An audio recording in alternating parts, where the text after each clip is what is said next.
నా పేరు గార్పాటి కొండయ్య చౌదరి, దెందులూరు. నేను ప్రస్తుతం ఎల్ఎస్సిఎస్ అధ్యక్షుడిగా పనిచేస్తున్నాను. పార్టీకి క్లస్టర్ ఇన్ఛార్జ్ దెందులూరు. నేను 2009లో చింతన ప్రభాకర్ నా స్నేహితుడు. ఆ ఉద్దేశంతో నేను 2009లో ప్రభాకర్తో పోటీ చేసినప్పటి నుంచి తెలుగుదేశం పార్టీలో క్రియాశీలకంగా ఉన్నాను. నేను 2014-19లో క్రియాశీలకంగా పనిచేశాను. 2019లో పార్టీ ఓడిపోయాక మరీ క్రియాశీలకంగా పనిచేసి 2021లో జరిగిన పంచాయతీ ఎలక్షన్లో గ్రామంలో కష్టపడి పనిచేసి పంచాయతీ సర్పంచ్ గెలిపించాం. 16 వార్డులకి 10 వార్డులు గెలిపించాం. సార్, ఇప్పుడు మీకు ఎందుకు ఇక్కడ అట్లా రాజకీయాల మీద ఆసక్తి కలిగింది? నేను రాజకీయాల మీద సేవ చేయాలి, ప్రజలకి ఏదన్నా మనం మంచి చేయాలి అని ఆలోచనతో నేను రాజకీయాలకు రావడం జరిగింది. ఎవరు ఏది అడిగినా సహాయం చేయాలి అనే మనస్తత్వం నాది. మీ నేపథ్యం సార్? ఆ నేపథ్యం, మా ఫాదర్ రైతు, నేను డిగ్రీ చదివాను. కొంతకాలం నేను ప్రైవేట్ జాబ్ చేశాను. నేను 2009లోనే ఈ 2008లో వచ్చాను. అప్పటిదాకా బయట ఉండేవాడు నేను. అది ఓకే. మీకు బాగా ఇన్స్పిరేషన్ అంటే మీకు ఇన్స్పిరేషన్ ఎవరు రాజకీయాలు? అంటే మీకు కొంచెం గురువుగా, మీరు మీ ఫాలోవర్గా ఎవరు? మామూలుగా అయితే నేను బాగా చిన్నప్పటి నుంచి మాకు ఎంఆర్సీ ఫ్యామిలీ అంటే బాగా ఇది.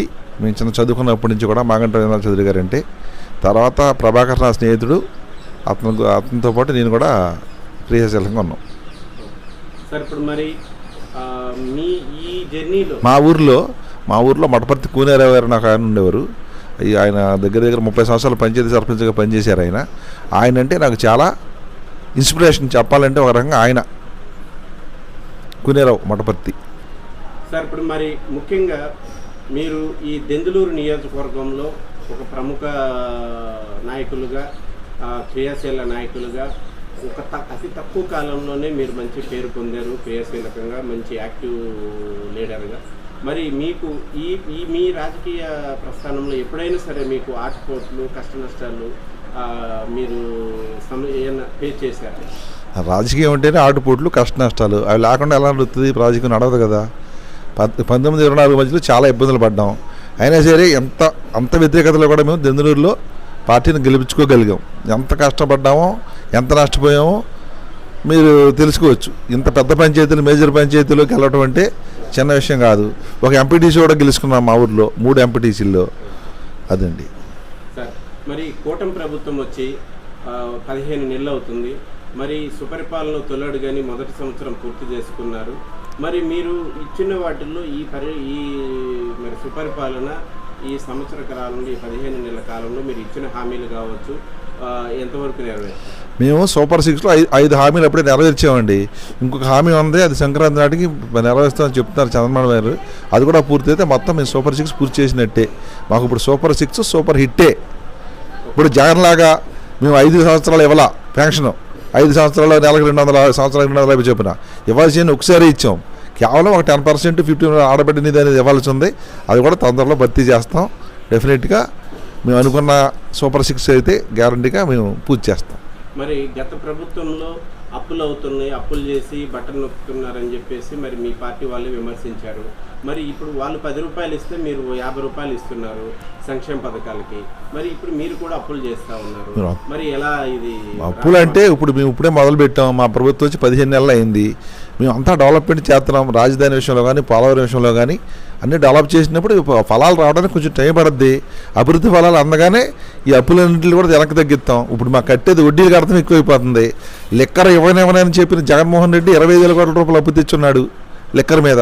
ఆ అప్పులకి వడ్డీలు కట్టడానికి, ఆ పాత చేసిన అప్పులకి వడ్డీలకే మాకు డబ్బు సరిపోతుంది. కాబట్టి ఈ 2-3 సంవత్సరాలు చూడండి, ఆటోమేటిక్గా మా డెవలప్మెంట్ అనేది ఉంటుంది. ట్యాక్స్లు ఇవన్నీ ఒకటే వస్తాయి. ఆటోమేటిక్గా మేము అన్నింటినీ ఫుల్ఫిల్ చేసి ముందుకు సాగుతాం. అలా బలహీన వర్గాల వారికి మనం సంక్షేమ పథకాలు అందించవలసిన అవసరం ఎంతైనా ఉంది. అందుచేత అర్హులైన ప్రతి ఒక్క బడుగు బలహీన వర్గాల వారికి సంక్షేమ పథకాలు అందిస్తాం. వాళ్ళ పిల్లలు కూడా చదువుల విషయంలో కానీ, ఫీజు రీయింబర్స్మెంట్ల విషయంలో కానీ, తల్లికి వందన విషయంలో కానీ మేము చాలా ముందుకు తీసుకెళ్తున్నాం. దాని గురించి మేము ఈ సంక్షేమ పథకాలు అమలు చేయాల్సి వస్తుంది. ఎట్టి పరిస్థితుల్లో సంక్షేమ పథకాలు ఆపం కానీ డెవలప్మెంట్ అనేది చూపించి ఈ సంపద సృష్టించడం అనేది కొంచెం టైం పడుతుంది. డెఫినెట్గా చేసి చూపిస్తాం, దాంట్లో డౌటే లేదు. మేము చెప్పినట్లుగా తల్లికి వందనం అనే విషయంలో ఇంట్లో ఎంతమంది ఉంటే ఎంత పెద్ద పిల్లలకు కూడా మేము తల్లికి వందనం విషయంలో ఇచ్చున్నాం. గ్యాస్ బండ్లు కూడా ఇస్తున్నాం. అలాగే అలా ఇప్పుడు ఫ్రీ బస్సు అనేది కూడా ప్రవేశపెట్టేసాం. అన్నదాత సుఖీభావ కూడా మనం వేసాం. అన్ని పథకాలు ఇచ్చాం. ఆ విషయంలో మాత్రం వెనక్కి తగ్గేదిలో డెవలప్మెంట్ అనేది రోడ్లు కూడా చూడండి. బాగా గవర్నమెంట్ వచ్చాక అప్పుడే ఎన్ని రోడ్లు మేము పూర్తి చేసాము. మీరు ఆ సంవత్సరంలో ఎన్ని చేశారు, ఈ సంవత్సరంలో మేము ఎన్ని చేసాం అనేది కూడా మీరు ఒకసారి చూడొచ్చు. ఆయన గవర్నమెంట్ ఒక డ్రైనేజీ లేదు మా గ్రామంలో, ఏదో 1, 2, 6 రోడ్లు తప్పించి అవి కూడా పోయినాయి. ఆ రోడ్లు కూడా లేవు. ఇప్పుడు మరి డెవలప్మెంట్ అనేది కూడా మీరు చూడొచ్చు. సార్ మరి ఈ సంవత్సర కాలంలో ఈ దెందులూరు మండల హెడ్ క్వార్టర్లో అంటే అభివృద్ధి కార్యక్రమాలు గత పాలనకి ఇప్పటికీ ఈ సంవత్సరం రోజుల్లో ఎలాంటి పురోగతి? ఈ సంవత్సరంలో మేము 4-5 రోడ్లు వేసున్నాం. మా అక్షయ పాత్రకు ఒకటి, బరీల గ్రౌండ్స్కి 2 రోడ్లు, మా డంపింగ్ యార్డ్కి 1 రోడ్డు, ఈ రోడ్లన్నీ వేసున్నాం. ఊర్లో కూడా డ్రైనేజీలు ఇవన్నీ కూడా అంటే పంచాయతీ ఆల్రెడీ మాదే కాబట్టి ఇప్పుడు చాలా ఇబ్బందులు పెట్టారు వాళ్ళు. మేము వచ్చాక కొంచెం స్పీడ్గా దాన్ని తీసుకెళ్ళగలుగుతున్నాం ముందుకి. ముఖ్యంగా గ్రామాల్లో ఎక్కడైనా స్థానికంగా ప్రజలకు కావాల్సింది రోడ్లు, డ్రైనేజీలు, తాగునీరు, ఎలక్ట్రిసిటీ. మరి వీటి సమస్యలు పరిష్కారం కోసం మీరు ఎలాంటి కార్యక్రమాలు? మా ఊర్లో ఎలక్ట్రిసిటీ మీన్స్ వీధి లైట్ల విషయంలో మా ఊర్లో ఇబ్బంది లేదు. చాలా చక్కగా జరుగుతుంది. డ్రైనేజీ కూడా 70% మేము సిమెంట్ డ్రైనేజీలు కట్టేసి ఉన్నాం. రోడ్లు కూడా 70% పూర్తయినాయి. ఈ 30% కూడా ఈ గవర్నమెంట్ ఈ 4 సంవత్సరాల్లో డెఫినెట్గా పూర్తి చేసి చూపిస్తాం. దాంట్లో డౌటే లేదు. మరి ఫర్దర్ అంటే ఎలక్ట్రిసిటీలో కొత్త లైన్లు, కొత్త స్తంభాలు, కొంచెం ఎక్స్టెన్షన్స్ మా ఊరు ఎక్స్టెన్షన్ అంటే లేదు, కానీ కొత్త స్తంభాలు కూడా వేపిస్తున్నామండి. ఎక్కడ ఇబ్బంది ఉంటే అక్కడ తీసుకొచ్చి వేపిస్తున్నాం. ఆ ఇబ్బంది ఏం లేదు. సార్ ముందుగా మీకు కూటమి ప్రభుత్వానికి ప్రజలు ఇంత భారీ మెజారిటీ ఇచ్చింది, ఇంత ఓట్లేసి గెలిపించింది. ప్రజలు కోరుకున్నది మెయిన్ అభివృద్ధి, ఈ రాష్ట్ర అభివృద్ధి, ప్రజా సంక్షేమం కోసం, ఉద్యోగ ఉపాధి అవకాశాల కోసం ప్రజలు, యువత, నిరుద్యోగులు, విద్యావంతులు ఎంతోమంది మీకు ఓట్లేసి గెలిపించడం జరిగింది. మరి దీనికి ఫర్దర్ స్టెప్ మీరు ఏమేస్తారు? మేము ఇప్పుడు 2014-19 మధ్యలో మేము పోలవరం 70% పూర్తి చేసి 71% పూర్తి చేసాం. 30%లో 5% కూడా పూర్తి చేయలేకపోయాడు జగన్మోహన్ రెడ్డి. కానీ అది నాశనం చేసేసారు 5 సంవత్సరాల్లో కూడా. తర్వాత ఇప్పుడు మా చంద్రబాబు నాయుడు గారు వచ్చాక దాన్ని మొదలుపెట్టాం. 1 or 2 ఇయర్స్లో అది పూర్తయిపోద్ది. అప్పుడు ఆటోమేటిక్గా డెవలప్మెంట్ కరెంటు సర్ప్లస్ కరెంట్ కూడా మనకి ప్రొడ్యూస్ అవుద్ది. అప్పుడు ఇండస్ట్రీ కూడా మేము తక్కువ రేటుకి ఇవ్వగలుగుతాం, ఇంకా తక్కువ రేటుకి ఇవ్వగలుగుతాం. ఇండస్ట్రీస్ కూడా అప్పుడు బయట నుంచి మనం స్పీడ్గా వస్తాయి. ఆటోమేటిక్గా ఎంప్లాయ్మెంట్ అనేది పెరుగుద్ది. అదేవిధంగా అమరావతిలో డెవలప్మెంటు, అమరావతిలో కన్స్ట్రక్షన్స్, అలాగే ఇండస్ట్రీసు, లేదా అంతర్జాతీయ సంస్థలు, స్కూల్స్, కాలేజెస్ కానీ, హాస్పిటల్స్ కానీ ఇలాంటివన్నీ కూడా వస్తాయి. ఆటోమేటిక్గా డెవలప్ అనేది మనకు వస్తుంది. అదేవిధంగా విశాఖపట్నంలో ఐటీ పార్క్ కూడా అభివృద్ధి చేద్దామని చెప్తా ఉన్నాం మేము. విశాఖపట్నంలో కూడా ఐటీ పార్క్ అభివృద్ధి అవుద్ది. ఇప్పుడు మన పిల్లలందరూ కూడా బెంగళూరు, చెన్నై, హైదరాబాద్ నగరాలకు వెళ్ళాల్సి వస్తుంది. రానున్న 2-3 సంవత్సరాల్లో వచ్చే జనరేషన్కి మ్యాక్సిమం మనమే ఉద్యోగావకాశాలు కల్పించగలుగుతాం. ఆటోమేటిక్గా మనకి యొక్క ఇన్కమ్ కూడా జనరేట్ అవుద్ది. ఆ విధంగా మేము ఇన్కమ్ జనరేట్ చేసి ప్రభుత్వానికి ఆదాయం పెంచి డెవలప్మెంట్ కార్యక్రమం అనేది భవిష్యత్తులో మరింత ఆశాజనకంగా చేయగలుగుతామని చెప్తాను. ఓకే సార్, మరి స్థానికంగా మరి కూటమి అంటేనే 3 పార్టీల కూటమి, మరి గ్రామాలలో మరి అన్ని పార్టీల మధ్య మరి ఎలా సమన్వయం చేసుకొని ముందుకెళ్తా ఉన్నారు? మీకు కొంచెం కష్టసాధ్యం కాదా? మా అధినాయకత్వాలు బాగా సపోర్టివ్గా ఉన్నాయి. వాళ్ళు చాలా ఒకరికొకరు సపోర్టివ్గా, ఒకరికొకరు నమ్మకంగా పనిచేస్తున్నారు కాబట్టి అదే మాలో కూడా ఇన్స్పిరేషన్ ఉంది. వాళ్ళు అలా ఉన్నంతసేపు మాకు ఇక్కడ ఇబ్బంది ఏమీ లేదు. చాలా చక్కగా ముందుకు తీసుకెళ్ళగలుగుతాం. మరి కొన్ని ప్రతిపక్షాలు మీ కూటమి ఎప్పుడెప్పుడు కూటమిలో సమస్యలు వస్తాయా, విడిపోతారా అని ఎదురు చూస్తూ ఉన్నారు. మరి అలాంటి ఛాన్స్ వాళ్ళకి ఇస్తారా? మరి ప్రతిపక్షాలు వీళ్ళు కలిసి ఉండాలి, బాగా చేయాలని కోరుకోరు కదండి. విడిపోవాలి, నాశనం అయిపోవాలని కోరుకుంటారు. వాళ్ళు కోరుకుంటారు, అదే కదా కోరుకునేది ప్రతిపక్షం అంటే. అయ్యి ప్రతిపక్షం అన్ని ప్రతిపక్షాలు ఇప్పుడు మనకున్న ప్రతిపక్షం అదే కోరుకుంటుంది. అంతకుమించి ఏం కోరుకుంటుంది ప్రతిపక్షం?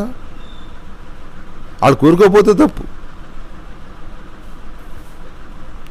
ఇప్పుడు ఈ సంవత్సరాల కాలంలో మేము సూపర్ 6లో 5 పథకాలు పూర్తి చేసాం. ఇంకొక పథకం ఉంది, ఈ సంవత్సర కాలం అది కూడా పూర్తి చేస్తాం. మా మీద నమ్మకం ఉంది కాబట్టి మన పులివెందుల్లో కానీ, ఒంటిమెట్లో కానీ చెప్పు తీసి కొట్టారు జగన్మోహన్ రెడ్డిని. మాకు చక్కటి మెజార్టీ ఇచ్చారు. దాన్ని బట్టి అప్పటి నుంచి వాళ్ళ వాయిస్లన్నీ కూడా బ్రేక్ అయిపోయినాయి. మీరు అబ్జర్వ్ చేసారో లేదో, ఫ్యూచర్లో జరిగేది కూడా అదే. ఈ ఆడబిడ్డ నిధి పథకం కూడా పూర్తి అయిపోద్ది. నెక్స్ట్ ఇయర్ నుంచి ఇప్పుడు వచ్చే ఫైనాన్షియల్ ఇయర్ నుంచి రోడ్లు కూడా పూర్తిగా ఉన్నాయి, కూడా పూర్తి చేసేస్తాం 1-2 సంవత్సరాల్లో.